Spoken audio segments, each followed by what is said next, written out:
After millions of years ruling over the Southern Desert of Desolation, the Raptor Ant has become a creature no longer bound to the forest alone, but fully adapted to the harshness of the desert. But evolution never rests. They have transformed once more into something even more specialized, more fearsome under the scorching sun. Yet such evolution comes at a cost. Territorial conflict erupts between the ancient lineage and this newly adapted force.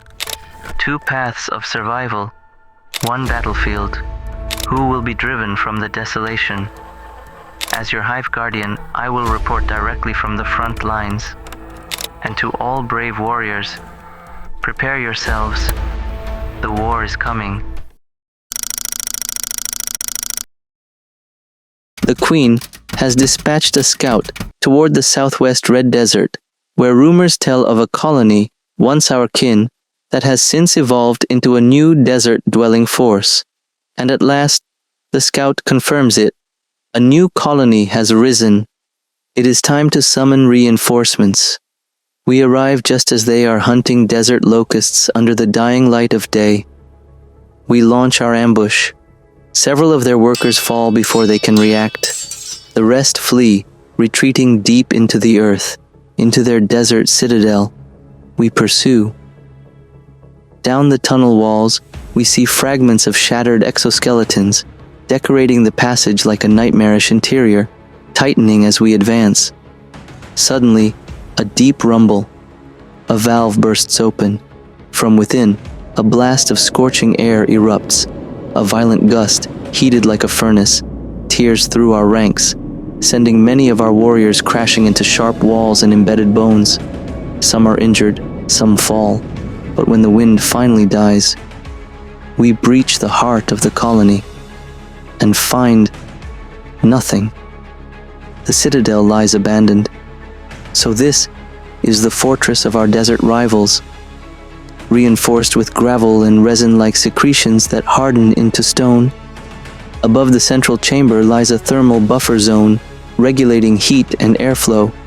Thin, spiraling chimneys pierce the surface, capturing cold desert winds at night for passive cooling. Hidden entrances lie beneath collapsed shrubs or cracked basalt, sealed by dust plugs during the day. Sloped tunnels spiral outward for rapid patrol or emergency escape routes. The walls are lined with embedded exoskeletons, remnants of prey, forming heat shields and eerie warnings. Resin-bonded dust coats the interior, creating an abrasive shell that resists digging. Near Rubicurva xerocresta shrubs, the surrounding terrain is weaponized, thorny roots reinforced with hardened mounds and resin traps designed to ensnare larger arthropods. Just as we begin to examine further, another quake. Part of the chamber collapses. Several of our soldiers are buried alive beneath the rubble of this forsaken fortress. It is no longer wise to press on. We must retreat and report back to the Queen. The desert holds new dangers and new players in this war.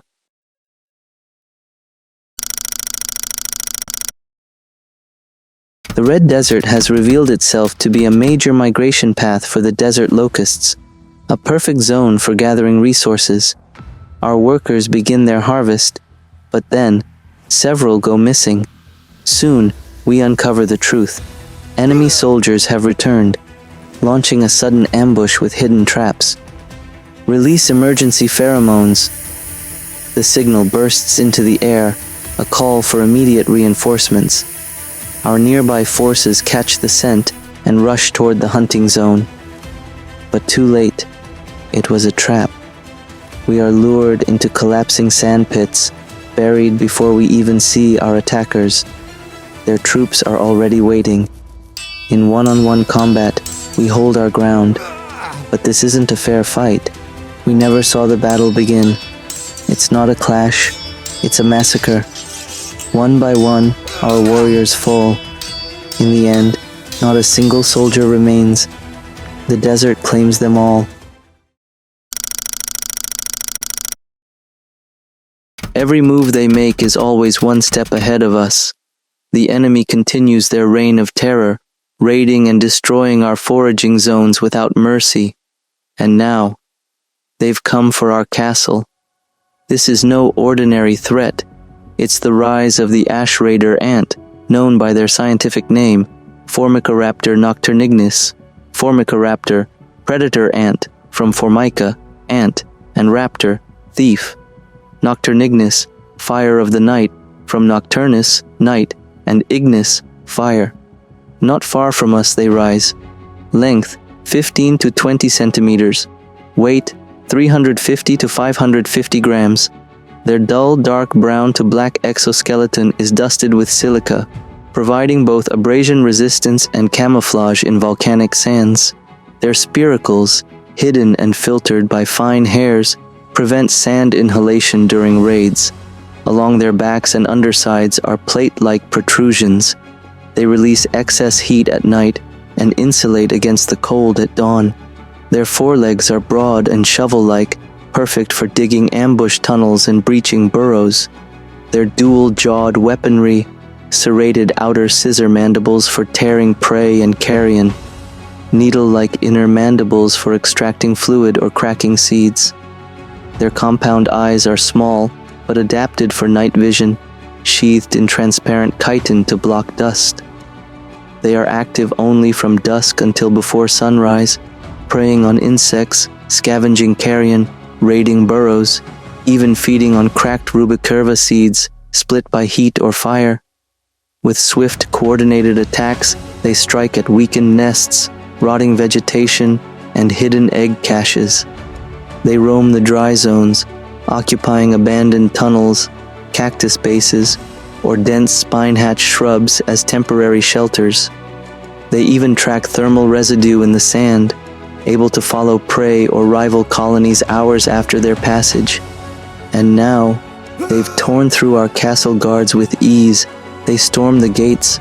Our soldiers, weakened by food shortages, stand little chance.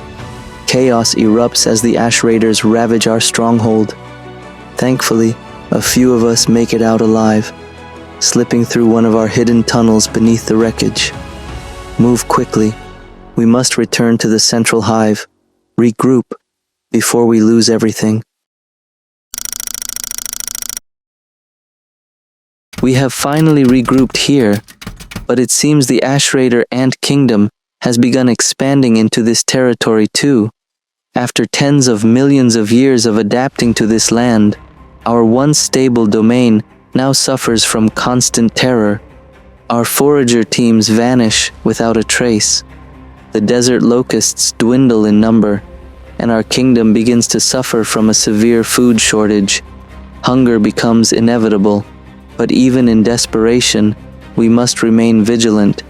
A new attack could come at any time, and today, that time has come. They've taken down our guard units. Their search parties discovered and eliminated our ambush squads. They now force their way through the entrance. We fight to hold them at the castle's outer tunnels. I believe in our venom. We can hold the line. But then their digging division breaches the inner sanctum. They brought bulldozer units, powerful shock troops that collapse entire chambers and tunnels. We must protect the queen. Evacuate her now. Hurry. Above, the fighting grows fiercer. Our troops are exhausted, our venom depleted, our strength fading. The enemy ravages our ranks, burying our nurses and larvae alive beneath rubble and ruin. It is a devastating loss. But at the very least, our queen has escaped. This defeat marks a turning point, a sign that evolution no longer guarantees eternal dominance, but passes the torch to the next species most fit to survive. Now, the ash raider ants have risen as the new rulers of the desolation. Their power grows, and with it, their ambition. They march onward, expanding into the central red desert, where a new challenge awaits.